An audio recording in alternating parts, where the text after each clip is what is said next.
හරි. අපි කතාව පටන් ගමු මෙහෙම.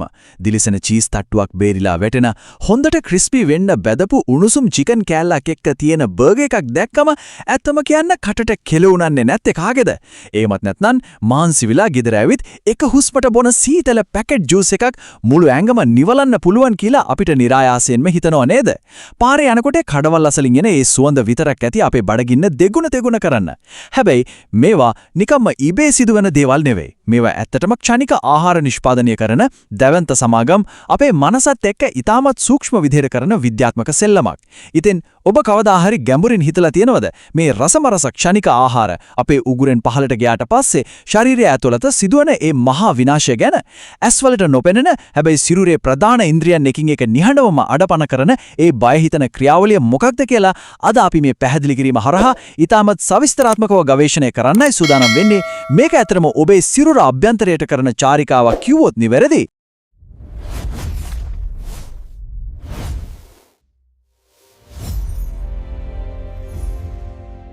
හොඳයි, අපි දැන් බලමු මේ ගමන කොහොමද යන්නේ කියලා. අද අපේ මේ විග්‍රහයේදී ප්‍රධාන වශයෙන් කරුණු 5ක් ඔස්සේ මේ ආහාරයේ ගමනාන්තය සලකා බලනවා.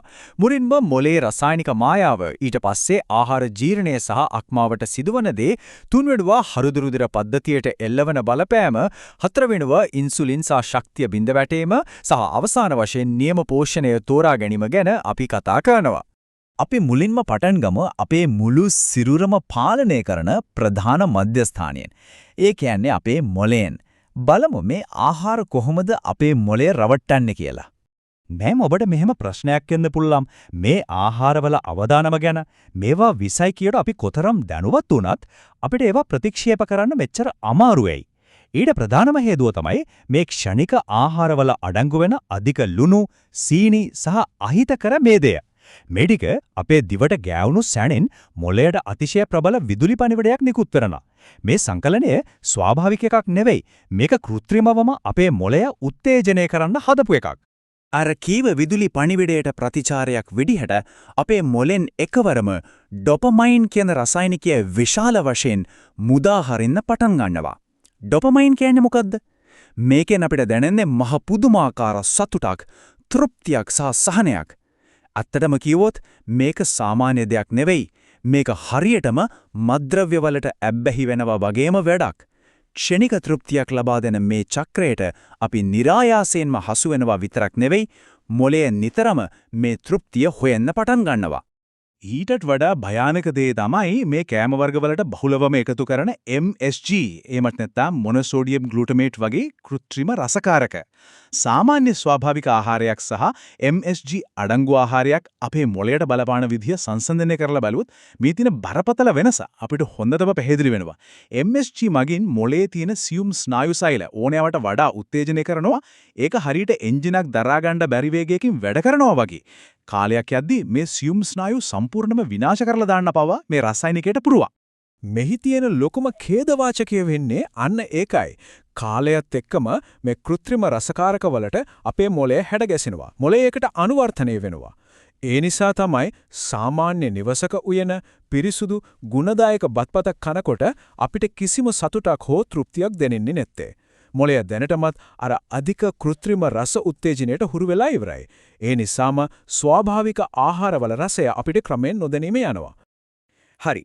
දැන් අපි අපේ අවධානය යොමු කරමු මේ ආහාර සිරුරේ පහළට ගමන් කරන විට මොකද වෙන්නේ කියලා. එනම් අපේ ආහාර ජීර්ණ පද්ධතියට සහ අක්මාවට. සාමාන්‍යයෙන් අපේ සිරුරට ලැබෙන කෑම හොදින් ජීර්ණය වෙන්න නම් ඒ කෑමවල කෙඳිති, ඒ කියන්නේ ෆයිබර් අනිවාර්යෙන්ම අඩංගු වෙන්න ඕනේ. හැබැයි මේ ශනික ආහාරවල තියෙන ෆයිබර් ප්‍රමාණය බිඳුවයි. මුකුත්ම නැහැ. මේ නිසා සිද්ධ වෙන දේ තමයි මේ කෑම වර්ග බඩවැල් ඇතුලේ සිර වෙලා ජීර්ණය වෙන්න සාමාන්‍ය කෑමකට වඩා සෑහෙන්න දින ගණනාවක් සහ වේලාවක් ගන්න එක. හරියට වාහන තදබදයකට අහුවනා වගේ. මේකෙන් බඩපිපුම, අධික ආම්ලිකතාවය සහ දරුණු මලබද්ධය වගේ ගැටලු එක පිට එක එන්න පටන් ගන්නවා. ඒ වගේම බඩවැල් වල ඉන්න අපිට උදව් කරන හිතකර බැක්ටීරියා පවා මේ කෑම නිසා මුළුමනින්ම විනාශ වෙලා යනවා. ඊළඟට අපි කතා කරන්නේ සිරුරේ තියෙන ලොකුම රසායනාගාරය වන අක්මාව මුහුණ දෙන දැවැන්තම ප්‍රශ්නය ගැන. ක්ෂණික ආහාර බදින්න සාමාන්‍යයෙන් පාවිච්චි කරන්නේ ට්‍රාන්ස් ෆැට්ස් කියන අතිශයින්ම අහිතකර තෙල් වර්ගයයි. මේවා කඩවල් වලදී එකපාරක් නෙවෙයි දින ගණන් නැවත නැවත රත් කරමින් තමයි පාවිච්චි කරන්නේ. මේකෙන් සිදුවෙන්නේ මේ තෙල් වල තියෙන විෂ සහිත භාවය එහි උපරිම මට්ටමකට ළඟා වීමයි. ඉතින් මේ අධික සහ විෂ සහිත තෙල් ප්‍රමාණය එකවර පෙරලා අයින් කරන්න අපි අක්මාවට කොහොමවත්ම බෑ. යාලට ඒක ලොකු බරක්. මේ ප්‍රතිඵලය වෙන්නේ ඒ සියුදුම තෙල් අක්මාව ඇතුලේ සහ ඒ වටා තැන්පත් වෙන්න පටන් ගන්න එක. මේකෙන් තමයි අපි නිතරම අහන ෆැටි liver. එහෙම නැත්නම් අක්මාවේ තෙල් තැන්පත් වීමේ භයානක රෝගී තත්ත්වය ඇති වෙන්නේ. අක්මාවේ ස්වභාවික ක්‍රියාකාරීත්වයේ මිනිසා සම්පූර්ණයෙන්ම අඩපණ වෙලා යනවා. අපේ අතරේ ගොඩක් දෙනෙක් හිතනවා ක්ෂණික ආහාර කනගමන් බොන පැකට් ජූස් වර්ග නම් සෞඛ්‍ය සම්පන්නයි කියලා. අතරම එහෙමද? ස්වාභාවික පළතුරු සහ මේ පැකට් කළ යුෂ සංසන්දනය කරලා බැලුවම ඒ මිත්‍යාව සම්පූර්ණයෙන්ම බිඳ වැටෙනවා. ඇත්තම කතාව මේ පැකට්වල තියෙන්නේ ස්වාභාවික පළතුරු යුෂ නෙවෙයි. ඒ වෙනුවට තියෙන්නේ හයි ෆ්‍රක්ටෝස් කෝන් සිරප් කියන කෘත්‍රිම ඊටමත් ලාභදායී සීනි වර්ගයයි. එහෙමනම් මෙතනදී අපි තේරුම් ගන්න ඕනේ වැදගත්ම කරුණ වෙන්නේ මේ කෘත්‍රිම සීනි වර්ගය ශරීරයේ වෙනත් සෛලවලට ශක්තිය විදිහට පාවිච්චි කරන්න බැරි වීමයි. ඒක කෙලින්ම ගමන් කරන්නේ අක්මාවට විතරයි. අක්මාවට මේ මහා පරිමාණ සීනි ප්‍රහාරය එකවර දරා ගන්න බැරි වුණාම එය ක්ෂණිකව ඒ සීනි සියල්ලම ශරීරයේ බඩ සහ ඉනවටා තැන්පත්වන විසරල් ෆැට් එහෙමත් නැත්නම් විෂ මේදය බවට පත් කරනවා. මතක තියාගන්න මෙර සාමාන්‍ය මේදයට වඩා සිරුරට අතිශයින්ම අනතුරුදායකයි. මීළඟට අපි යමු අපේ ශරීරයේ ජීවය රකින්න හෘදය වස්තුවට සහ රුධිර නාල පද්ධතියට. ඒ කියන්නේ අපේ ප්‍රවාහන පද්ධතියට මේ ආහාර නිසා මොකද වෙන්නේ කියලා බලමු. මේ බරපතල తত্ত্বය ඊටමත් අපූර්වට මෙතනින් අපිට තහවුරු වෙනවා ක්ෂණික ආහාර වේලක අපිට දවසට මුළුමනින්ම අවශ්‍ය වන ලුණු, ඒ කියන්නේ සෝඩියම් ප්‍රමාණයට වඩා 3-4 ගුණයක් එකවර අඩංගු වෙනවා. අපේ දෛනික අවශ්‍යතාවය කොතරම් කුඩාද සහ එක් වේලකින් ලැබෙන ප්‍රමාණය කොතරම් විශාරද කියන එක හිතාගන්න තමාරුයි නේද? මේක අපේ සිරුරට දරාගන්න බැරි තරම් ලොකු කම්පනයක්.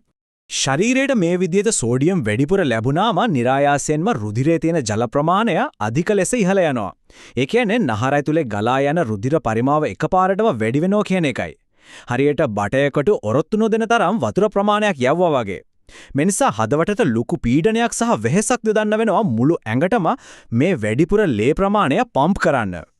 මේ ක්‍රියාවලිය දිගින් දිගටම සිද්ධ වෙද්දී තමයි අධික රුධිර පීඩනය එනම් high blood pressure තත්ත්වය පද්ධතිය තුළ නිහඬවම නිර්මාණය වෙන්නේ. ඒ වගේමයි අර අපි කලින් කතා කරපු අහිතකර ට්‍රාන්ස් තෙල් නිසා සිරුරේ LDL එනම් අහිතකර කොලෙස්ටරෝල් මට්ටම අහස උසට නගිනවා. මේ කොලෙස්ටරෝල් සහ තෙල් කොටස් කෙලින්ම ගිහින් බැඳෙන්නේ අපේ හදවතට සහ මොළයට ලේ අරගෙන යන සියුම් රුධිර නාල බිත්ති මතයි. කාලයත් එක්ක මේ නාල ඇතුළතින් ක්‍රමෙන් පටු වෙලා අවහිර වෙන්න පටන් ගන්නවා. දවසක එකවරම මේ රුධිර ගමනාගමනය අර කියන අවහිරතා නිසා සම්පූර්ණයෙන්ම නැවතුනොත් මොකද වෙන්නේ?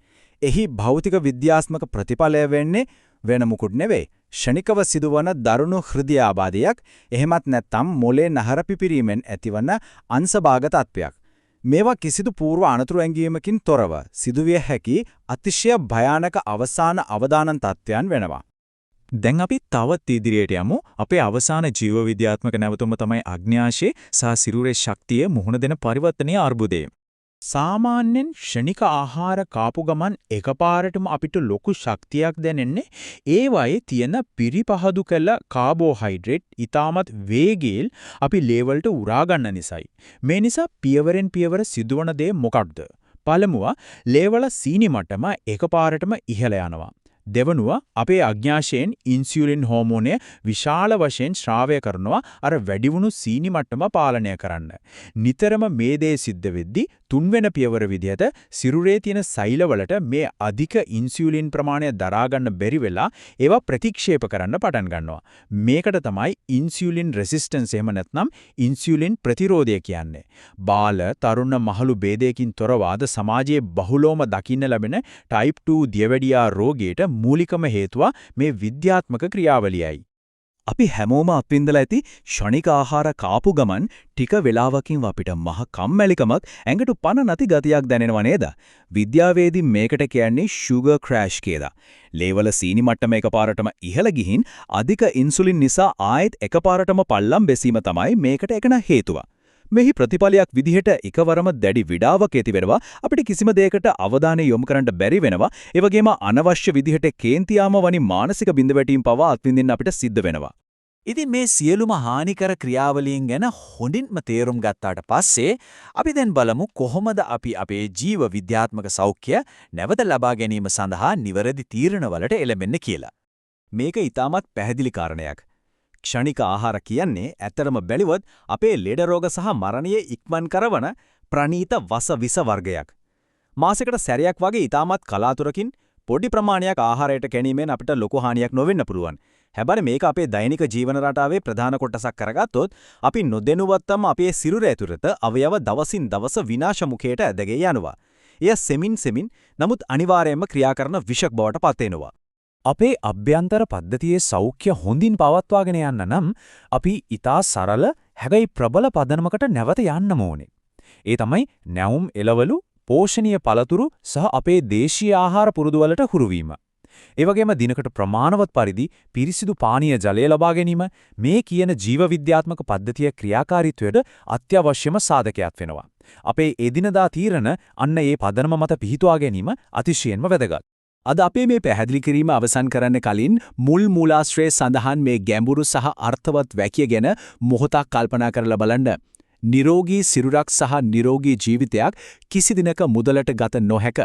අපේ වටිනා ශරීරයට අපි තමයි මුලින්ම ආදරය කරන්න ඕනේ. අද අපි තෝරාගන්නා මේ ආහාර වේල හෙට අපේ නිරෝගී පැවැත්ම තීරණය කරන ප්‍රධානතම සාධකය බව කිසිදාක අමතක කරන්න එපා. මේ ගැන තවදුරටත් හිතන්න අපේ දෛනික ආහාර පුරුදුවල සැබෑ මිල කොපමණද කියලා මොහොතක් විවේකීව කල්පනා කරලා බලන්න. තවත් මේ වගේම වැදගත් විග්‍රහයකින් අපි නැවතත් හමු වෙමු. එතෙක් ඔබට නිරෝගී මත් දිනයක් වේවා.